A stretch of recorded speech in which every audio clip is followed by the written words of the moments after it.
everyone, once again I am Siddharth Bhatia. I welcome you on my YouTube channel that is for biology and chemistry up to class 12. Class 12 की बहुत सारी videos biology और chemistry की upload हो चुकी है. Please आप लोगों को एक जिम्मेदारी निभानी है, आप लोगों को ये उन लोगों तक पहुंचाना है जो लोग कोचिंग एफर्ट्स नहीं कर सकते हैं. मेरी तरफ से बायोलॉजी और केमिस्ट्री की videos I am providing you free of cost.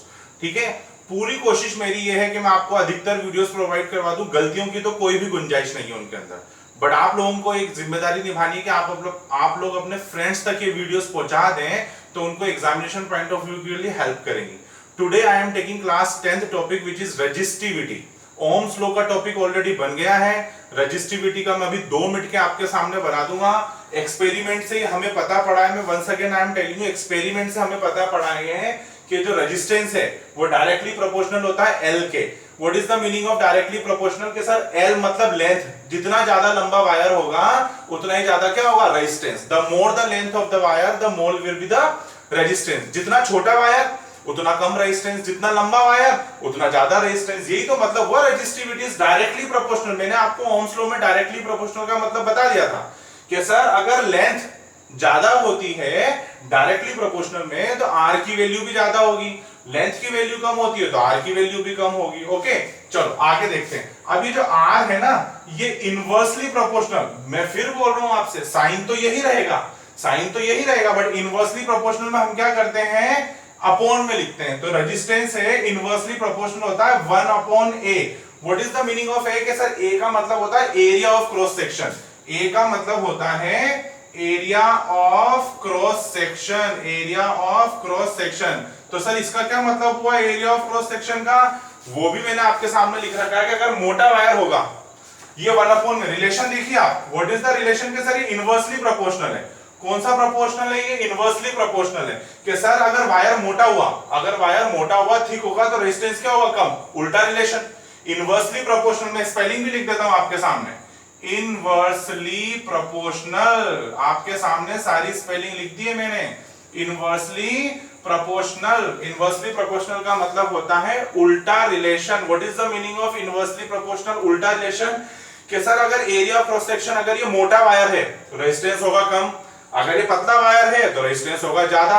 अगर आपने एरिया की वैल्यू अगर दुगनी लिखी है, डबल लिखी है, तो आपका रेजिस्टेंस हो जाएगा हाफ. कैसे हो जाएगा हाफ? करके बता देता हूं. अगर मैं एरिया को डबल करता हूं, क्या करता हूं मैं? एरिया को डबल. लो जी साहब डबल कर दिया मैंने.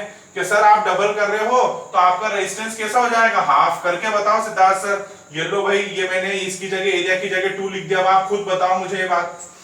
मैंने एरिया को डबल करा था तो रेजिस्टेंस की वैल्यू हाफ हुई कि नहीं हुई? हुई कि नहीं हुई? अब मैं एरिया को आपके सामने हाफ कर देता हूं. अब मैं एरिया को आपके सामने हाफ कर देता हूं, यहीं पर ही कर देता हूं. अब मैं एरिया को हाफ कर रहा हूं तो रेजिस्टेंस की वैल्यू देखते हैं. अब मैंने एरिया की वैल्यू क्या लिख दी है? मैंने हाफ. ये मैंने एरिया की वैल्यू हाफ लिख रहा हूं. अब मैं एरिया की वैल्यू हाफ लिख रहा हूं तो हाफ को कैसे लिखूंगा? 1/2. अब ये अपॉन में तो 2 का चल जाएगा ऊपर, तो रेजिस्टेंस कैसा हो जाएगा अब की बार आपका? Double. Got it? Got it? Area की वैल्यू मैंने हाफ करी. सबसे पहले तो मैंने एरिया की वैल्यू करी डबल. जब मैंने एरिया की वैल्यू डबल करी है तो रेजिस्टेंस कैसा हो गया? हाफ. अब मैंने एरिया की वैल्यू हाफ करी है, एरिया की वैल्यू हाफ करी तो 1/1/2. हाफ को ऐसे लिखूंगा ना मैं, तो रेजिस्टेंस कैसा हो जाएगा? डबल. ये मैंने आपको इनवर्सली प्रोपोर्शनल के बारे में समझा दिया है. वीडियो को पॉज करके बैक करके आप लोग देख लेना, समझ में आ जाएगा. अब मैं इन दोनों को ऐड करने जा रहा हूं. अब मैं इन दोनों को ऐड करने जा रहा हूं और R is directly proportional to L. R is inversely proportional to 1/, area of cross section. area of cross section का मीनिंग भी मैंने बता दिया. तो क्या मैं इन दोनों इक्वेशन को ऐसे नहीं लिख सकता कि R is directly proportional to L और inversely proportional to A? yes or no? फिर मैंने क्या बताया था आपको कि जब भी प्रोपोर्शनल का साइन हटाते हैं तो हम क्या करते हैं कि इक्वल टू का साइन लगाते हैं. जब भी हम प्रोपोर्शनल का साइन हटाते हैं तो इक्वल टू का साइन लगाते हैं और एक कांस्टेंट लगाते हैं. यहां पे इस बार कांस्टेंट एक अजीब सा साइन है जिसको हम इस तरीके से लिखते हैं, P की तरह.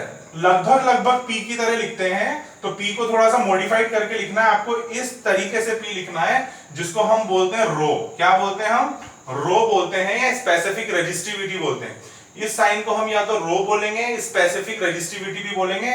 और जो है वो तो लिख ही दो कि सर ये L और अपॉन A है. बताइए इसमें कौन सी दिक्कत आई है आपको? तो हम क्या करते हैं, अब रो के बारे में, रो का वैल्यू निकाल लेते हैं, रो का अपन फॉर्मूला निकाल लेते हैं.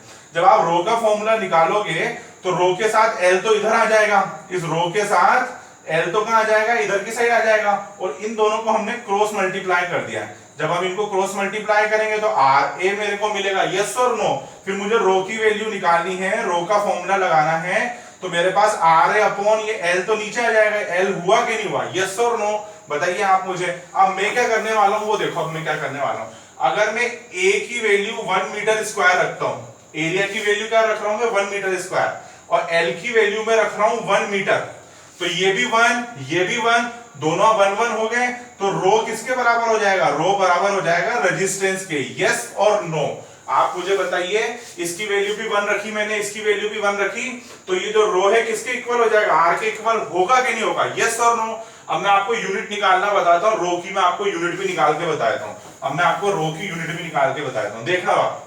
रेजिस्टेंस की यूनिट तो होती है ओम, रेजिस्टेंस की यूनिट तो होती है ओम, रेजिस्टेंस की यूनिट क्या होती है ओम, नहीं मालूम है तो मैंने आपको बता दी। एरिया की यूनिट क्या होती है कि सिद्धार्थ सर एरिया की यूनिट होती है मीटर स्क्वायर, तो क्या मैं मीटर स्क्वायर को ऐसे लिख सकता हूं, मीटर इंटू मीटर लिख सकता हूं मैं, मीटर स्क्वायर को मैं मीटर इंटू मीटर लिख सकता हूं, प्रॉब्लम क्या है उसमें, ठीक है।